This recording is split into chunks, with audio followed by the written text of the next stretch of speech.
guys, I'm Chris from MMA On. Today I'm interviewing future contender Natan Levy. Natan, how's it going? How are you? Pretty good, pretty good. Thanks for taking the time today. I just want to talk about your last fights. You came on 2 days' notice, up a weight class, and you got the submission win. How good does it feel to have that win and get the UFC contract? I've been waiting for it for a long time, and I've worked my ass off to get here. But also now the pressure is on. Every fight is a tough fight, and the work has only begun.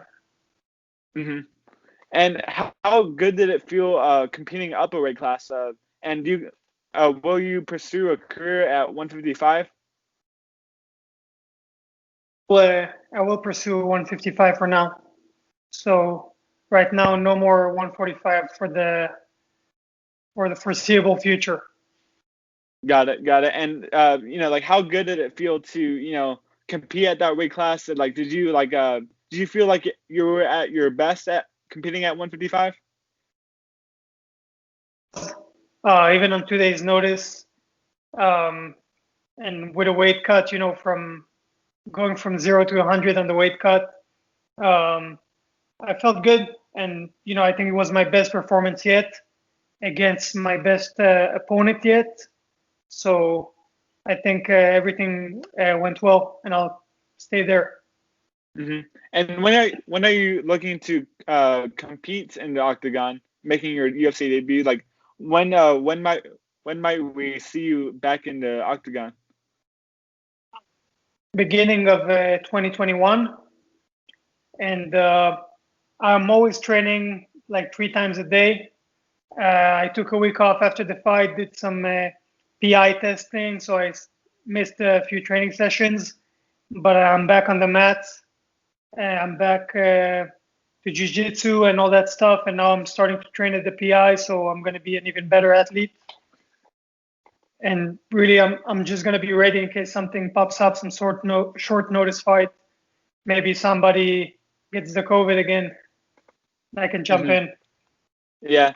And looking at the lightweight division, it's like a Shark Tank, and they added a shark, with you getting a contract last weekend. So like, is there any names that you want to fight against for your UFC debut? Like, is there anybody that you're looking at as a good fight?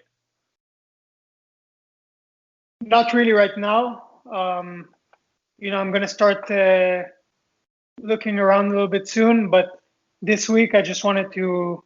I had so much on my mind, from the fight to media and just a lot of things. Just finding time to train wasn't easy, and of course spending some time and celebrating with my wife.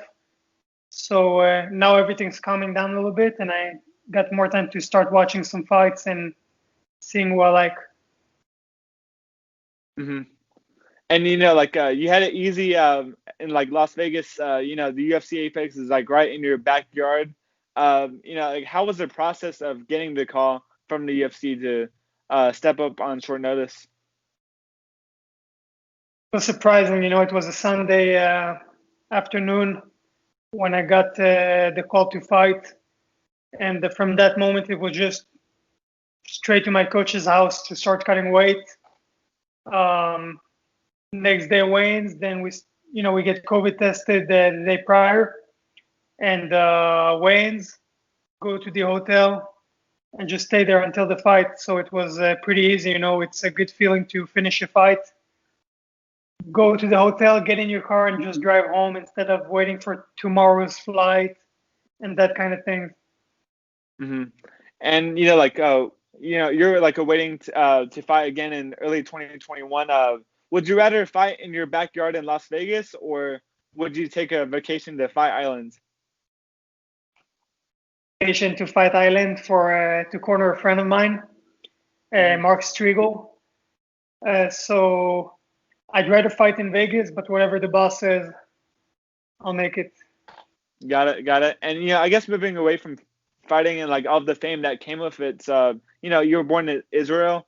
What was it like growing up in the country of Israel? I was born in Paris, but I did grow up in Israel. Oh, got it.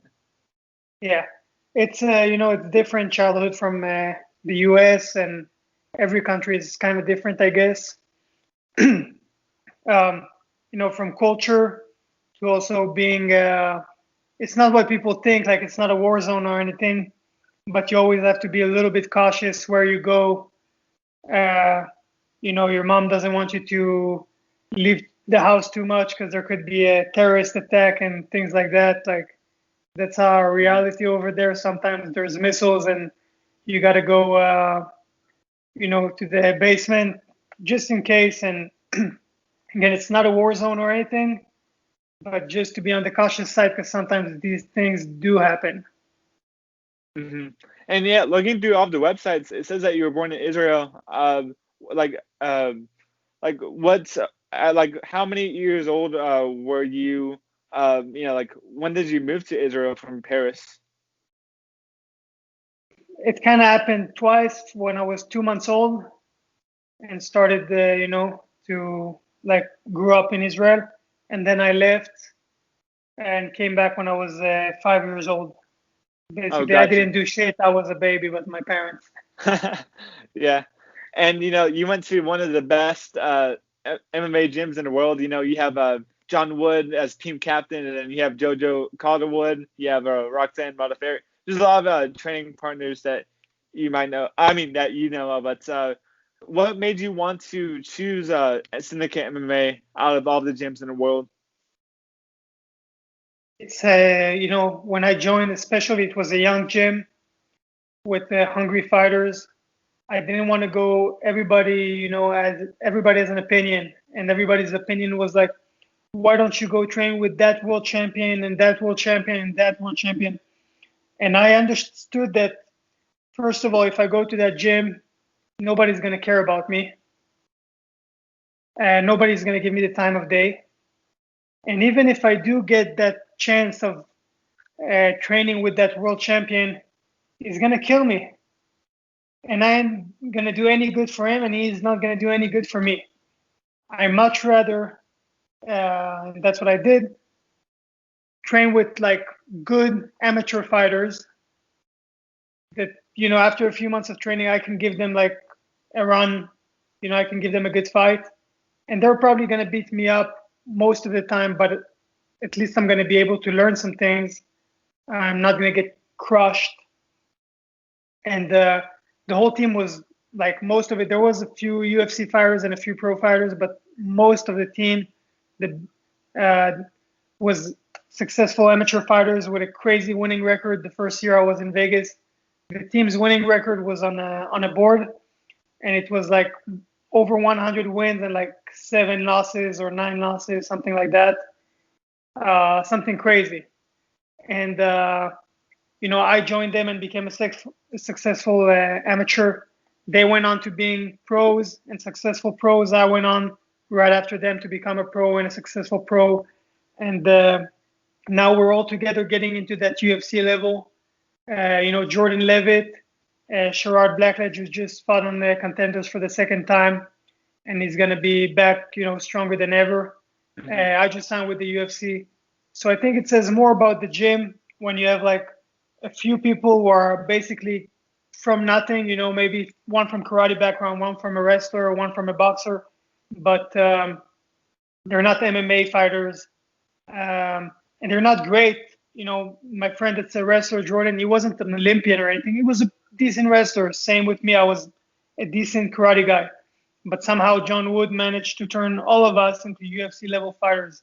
I think that says way more about the coaching than being some guy who has a freak athlete come into his gym who is destined to be world champion no matter where he trains or how he trains and gets there. Mm-hmm.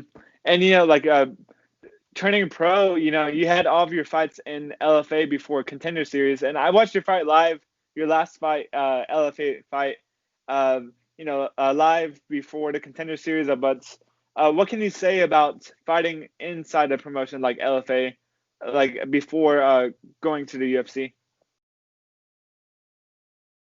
For this last fight, I was fighting a guy that's one weight class above me, like 6 inches taller than me. Mm-hmm. On 2 days' notice, and I was the favorite in the betting odds. I believe, I'm not like an odds maker, but I believe the reason I was a favorite was because of the level of competition. I faced much greater competition in LFA. In LFA, there is no bombs, there is no mismatches, there's no feeding one guy to another to build some record. Everybody there is good. Everybody there is well trained, ready to fight, uh, ready to put on a show.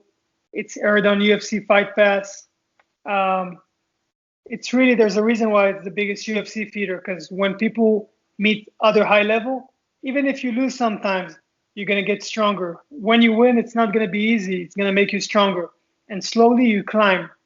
And when you go to some of these organizations and crush tomato cans and get to 5, 6, 7, and 0, it's not the same thing. Mm-hmm. And In other words, UFC. LFA is Oh yeah, awesome. yeah. And the UFC has some awesome competition. Like I said, it's a Shark Tank. The top 5, the top 15 is just so stacked right now. What do you think who would be your toughest challenge inside the lightweight top 15? Inside the lightweight top 15, Khabib. Well, He's number one. yeah, like outside of Habib, because I think I'm pretty sure he's gonna retire. Conor McGregor, Dustin Poirier. Outside Habib, who would it be? I don't know. I think right now they would all be a little bit too much, and we need to, like I said, keep climbing the ladder slowly, step by step, get stronger, meet stronger competition, get stronger, and get more experience. Because some of them are veterans, they're not new to this game, and I need to step myself up a little bit before I can open my mouth. Mm-hmm. And climbing the ladder, you want to have a fight in early 2021. How many fights would you like to have next year? And what are some of your goals for next year? I have 4 or 5 fights. That'd be Wow. amazing. Yeah, that's an active fighter. I like it. And one last question. One last question is how did you get the catchphrase of Jiu-Jitsu? Like, did you make that up, or did somebody else make up Jiu-Jitsu, or how did that come into being? Um, Friends making jokes about it, like Jiu-Jitsu, and it stuck, and I made some t-shirts out of it, and they sold pretty well, and we kept it going. Yeah. Hey, I gotta get myself one of those Jiu-Jitsu shirts for sure. Oh, thanks, man. Appreciate the time. Do you have anything to say to the fans out there watching? Just thank you for the support. It's been amazing since the fight. I've been getting so many messages, and that's it. Don't let anybody ever tell you can't do something, because that's me. A lot of people told me I can't, but here I am. Awesome. Well, thanks, Natan. Thank you for the time today, and best of luck to you in 2021. Thank you.